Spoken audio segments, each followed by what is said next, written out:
Hello, everyone, and thanks for checking out the PCSS Connection Podcast. You know, it is homecoming week in Baxter. That's right, the Upperman High School Bees have been busy building floats and decorating the halls, while the Bee football team is buzzing about having Class 5A powerhouse Beach come to the Hive. Upperman football is ranked number 5 in Class 4A as they continue their trek through a tough schedule. And we are at Upperman High School, where the Bees are getting ready to take on Beach for homecoming. Coach Adam Caine. You got kind of a tough schedule this year, playing Beach for home. Most people don't schedule Beach for homecoming. Yeah, you know, their coach, I hope he was, I mean, he's a friend of mine, and I hope he was kidding. And he said, well, we know how you think of us if you scheduled us for homecoming. You know, with all due respect, they're probably the best team that we've played so far. You know, a 5A just dropped down from 6A school. Right. They look like a 6A team. They're big up front. They play kind of that kind of old school physical football. And, you know, so we're going to have to really get our minds right and, you know, really get in a, you know, competitive mindset to, you know, just to be able to hopefully make a game of it. You know, you bring up an interesting point, because most of the time homecoming might be against a team that you feel pretty confident against, and because homecoming brings a lot of distractions during the week for the players and those kind of things. So how do you keep your team focused and ready to go even though it's homecoming? Yeah, you know, it's weird, but here, for whatever reason, this is my 8th season here, and it seems like the homecoming dilemma each year is you know, probably 6 of those 8 years it's been, you know, one of these difficult opponents, just because of the way it falls on the schedule. You know, I think here there was a pretty big push to get it done before fall break. This will only be our second home game, and then we don't play another one until the end of October. So there really wasn't much of a choice. You know, my biggest thing is the region games are the most important games. Sure. And so you never want to do it when you have a region game. But 2 years ago, we had to play White County out here on homecoming. Right. It's just, I don't know. We're kind of a victim of the calendar or whatever it may be. This would not be the one that I chose. But you know, focus is just like any week.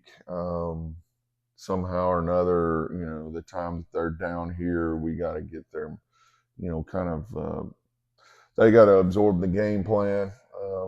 Obviously, there's going to be some changes, especially defensively, to try to combat what they do.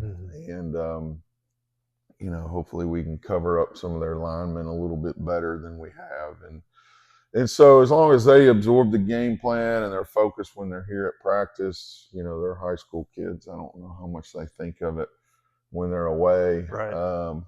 But, you know, when they're here and we're meeting or practicing or walking through, I'll make sure that they're attentive. Yeah. Well, you look at the schedule so far, and it has been a tough one. Some good wins, tough loss at Greenville. A game could have gone either way, but it seems like this is a schedule that really prepares you for the postseason to get ready for that. Yeah, you know, after 4 games, you know, the one opponent that we see each year was Stone last week. Yeah. And I do feel like, you know, the difficulty of those first 3 weeks had us at least ready for the, you know, intensity level of that Stone game. And so, again, this one will, as long as we survive physically, I think this one will kind of help us down the road as well. Yeah, and then next 3 weeks you're on the road. You go into the Cab, Livingston, and York Institute. All 3 tough places to play. So it's not like the schedule gets any easier. No, it doesn't. You know, I think these kids, they want to play in big games. Yeah. And, you know, it's a lot more fun to coach when it's a big game. And so, we've learned the importance of preparation. We've learned the importance of having kind of your mental, your mind ready to play, I think you're at your best when you're not able to breathe, not able to take that breath. That when we're all humans, when we feel like we can relax, I think is when the drop off takes place. So it's exhausting, but I think it's number one is what we all want, and number two, I think it does maybe get you to your goal of reaching your potential as a team. Yeah. So in your 8th season, you've had some really good Upperman teams. Mm-hmm. Where does this one kind of rank among those? Yeah, that's a great question. I think our top 3 or 4 guys are better than any that we've ever had. Wow. That's a big statement, but just in terms of size and speed and ability. But then we're also putting kids on the field that maybe wouldn't have cracked the lineups on those other teams. Sure. So our top end guys are really, really good. Maybe not as much of a complete team Sure. as I'd like, as we've had in the past. Depth, we've had a couple just heartbreaking and really crushing injuries, two-way guys that have been sidelined. And, I do worry about our depth. Sure. I worry about, especially a week like this, do we have enough bodies to throw at them? And, on the flip side of that, the neat thing about being in our situation is you get to see some kids that are kind of thrust into roles that and it's really rewarding as a coach to see those guys maybe jump into a role and kind of flourish. Yeah. And kind of rise up, and so that's what we're looking for. That's the kind of battle cry each week, is to if it's your opportunity to step up, we need you. Yeah. So it's, on one hand, it's it's a daunting task, especially with the schedule we're playing. But on the other hand, I think all these guys, there's 68 of them in this program right now. That's great. I think all of them, somewhere down in there, there's a desire to play. Yeah. And so as long as there's that desire, I think, they get an opportunity. Hopefully they'll grow up and be a player. Beach coming to Baxter. The Bees will be buzzing at the Hive on Friday night for homecoming. Obviously, you want a big crowd, Coach. Yeah. Good luck to you. Thank you. And we look forward to seeing what Upperman does the rest of the season. Appreciate it.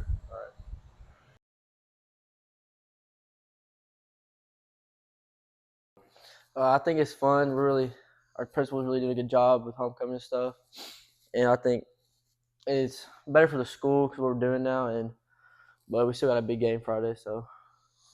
I like it a lot. It's bringing the school really close together, and it should encourage all the students to come out to the game and support. So I really like what we're doing with this week.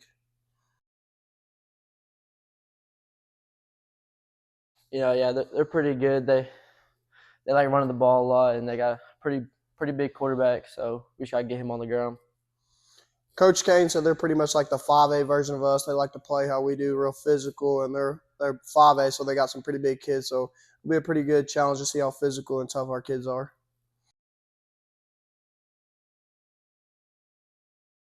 Yeah, I definitely saw the schedule before, and that was going to be pretty tough, but I knew that it was going to help us in the long run for the playoffs, so I think we'll be ready. Yeah, just take it one game at a time, and like he said, it'll help us in the long run. If we want to go where we want to play.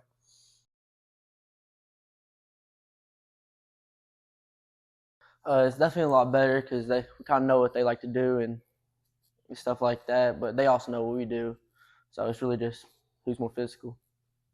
Yeah, it'll be fun. We play them every year. So DeKalb, I'm pretty sure they're all away games too. So, and then York, they're a pretty physical team. They run the ball like Beach is about to do. So this game right here is getting us ready for York, and then Livingston, they're on the uprise, I heard, this year. So it'll be pretty good.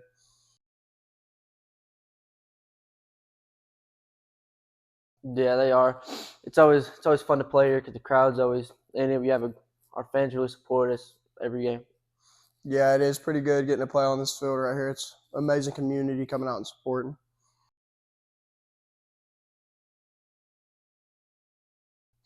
We're pretty good. We got some offensive players, but we're still room for improvement. I'd say we're just really scratching the surface of what we can do this year. We still have a lot to improve on. We got a bunch of young guys and unexperienced guys that are just getting a little bit of experience. So once they get their confidence up and their level of play that they know they can play at, we should be pretty good. In other high school news, Cookeville High seniors Riley Panzer and Chloe Zheng have both qualified as semifinalists for the 2026 National Merit Scholarship Program. Riley and Chloe will have an opportunity to continue in the competition for some 6,870 National Merit Scholarships to be offered next spring. And joining us now is Riley Panzer and Chloe Zheng, the National Merit semifinalists. Congratulations, ladies. Thank you. You know, that to say you're a semifinalist for such a prestigious scholarship and then to have your picture taken, and that's a big deal. Yeah. So tell me, what made you want to pursue this? What was the process that you had to go through, Chloe? I mainly wanted to do this because I was trying to prep for the SAT too. So I was just going to do the PSAT as like a trial run before I took like the actual SAT. And then luckily I scored high enough to get the semifinalists. Yeah. Pretty much same as Chloe. I think we took the SAT the same day after the PSAT actually. Yeah, we did. But yeah, and I didn't just take the PSAT to prep for the SAT. I also knew that it was the National Merit Scholarship qualifying test. So that was part of the reason I took it. Now, did you do a lot of preparation before? Did you do a lot of studying, that kind of thing? Or are you just so smart and just went in there and winged it? Definitely didn't just wing it. Yeah. I had been studying a lot for the SAT, which did prepare me for the PSAT. Me too. Awesome. Well, I know over 1.3 million juniors and approximately 20,000 high schools entered the program by taking the preliminary SAT National Merit Scholarship qualifying test. And so for you to be considered out of 1.3 million and 20,000 high schools, that's pretty exclusive. Yeah. Yes. How does that make you feel? I was really shocked hearing it because when I took it, I really didn't think I would like make it up there. So it was like really exciting. Yeah, I was hoping for a good score. I was not expecting a perfect one, but it was really surprising. I was really happy when I did get one. Now, what's the process from moving forward? Do you have to do anything else, take anything out, take any more tests, or what do you have to do? It's kind of like I compare it to like a college application because we have to write like another essay and you have to get teacher recommendations, but that's about it. So you just like fill out all your information again and they pick you. Okay. And we do have to submit SAT and ACT scores to make sure that they're trying to make sure that the PSAT wasn't like an outlier. Like a fluke or something. Yeah. Okay. So SAT score, ACT score, Riley, what are yours? So far, my top SAT score is a 1510, and my top ACT score is a 35. All right. My SAT score was a 1540, and then I have a 34 super score for the ACT. Yeah, that's pretty good. That's very good. Yeah. So it says about 95% of the semifinalists are expected to attain finalist standing. So I mean, let's talk dollars and cents here. What kind of money are we talking about with these scholarships? I think when you're picked from the finalists and you get $2,500, right? Yeah. Yeah. And then that's but that's like very exclusive, and they have like different scholarships also. They have like a college one and like a corporate based one, and just depending on those, they see how much, like based off like the corporate or the college, you see how much money you get. Wow, that's pretty good. So what would you do with the scholarship money? Chloe, do you know where you're going to go to school? I don't know yet, but I just put it near my tuition, I guess. What about you, Riley? Me too. Yeah. So you don't have a college in mind that you're going to attend. I mean, you're seniors here. Yeah. You got graduation coming up in, 6-7 months. So what are you going to do then? I mean, are you going and looking? Are you visiting? I think I'm going to start visiting after I get accepted from them just to see which one I like more. But I'm applying to like a lot of different in-school and out-of-school ones just to see which one mostly like offers me the most money or anything, and like which program fits the best for my major. Yeah, I definitely have a list of schools, like dream schools and then more target schools, but I'm not sure like which one, if I get accepted, which one I'm going to go to, stuff like that. Now, have you thought about what you want to study in college? I don't have really a set major yet. I know I want to go into engineering, but I'm not quite sure what field. Pretty good engineering school right here in Cookeville. Yeah. Chloe, what about you? I'm going to go do marketing. I'm going to be a marketing major. Okay, awesome. So we know that you've got the brains. I mean, you've got the SAT scores, you've got the ACT scores. I'm sure you've got the GPAs. But what do you do besides study? What are some of the activities that you do in school or maybe outside of school? I'm involved in with DECA. I'm their co-president this year with Riley. So I'm going to be doing a lot of leadership conferences and competitions with that. But I also do color guard for the marching band at Cookeville High School. And a lot of other clubs like Key Club, Beta Club, and Power Putnam especially. I work with them for substance use prevention. Sorry. Yeah. Right. I do a lot of things. I'm involved in Mu Alpha Theta with CHS, which is a National Math Honor Society. I'm the club vice president, and I'm also state secretary. I play viola. I play with the Curb Youth Symphony through the Vanderbilt Blair School of Music. Awesome. And I play tennis. I'm on the tennis team, although I'm not varsity, but I do enjoy tennis a lot. Well, awesome. Well, it is your senior year, and there was a little policy put into place right before your senior year started about no cell phones. Now, as I'm sure students that are used to having your cell phones in school, what has that been like for you? For me, I think I'm doing okay with it. It was a shocking at the beginning just because we spent our whole summer with our electronics, and then you start school Yeah. and it's taken away. But it's I think it's getting better now because I'm not reaching for it all the time.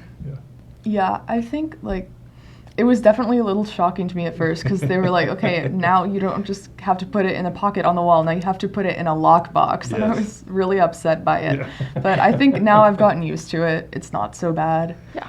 Well, I appreciate you ladies, and congratulations, Riley Panzer, Chloe Zheng, on just being a national semifinalist for the National Merit Scholarship Program, but also for just having outstanding academic and social careers at Cookeville High School. Certainly two outstanding students, and we applaud everything that you're doing. Thank you. All right, thanks for being with us. Yes, no problem. Turning to elementary school news, it's been a busy week at Cane Creek Elementary. The school held a 30th anniversary celebration and an adoption ceremony on the same day, and also had a proclamation from both the city and county mayor declaring Thursday, September 18th as Cane Creek Day. As we wrap up the PCSS Connection this week, let's listen to the sweet sounds of the Cane Creek Chorus. Have a great week. God bless, everybody.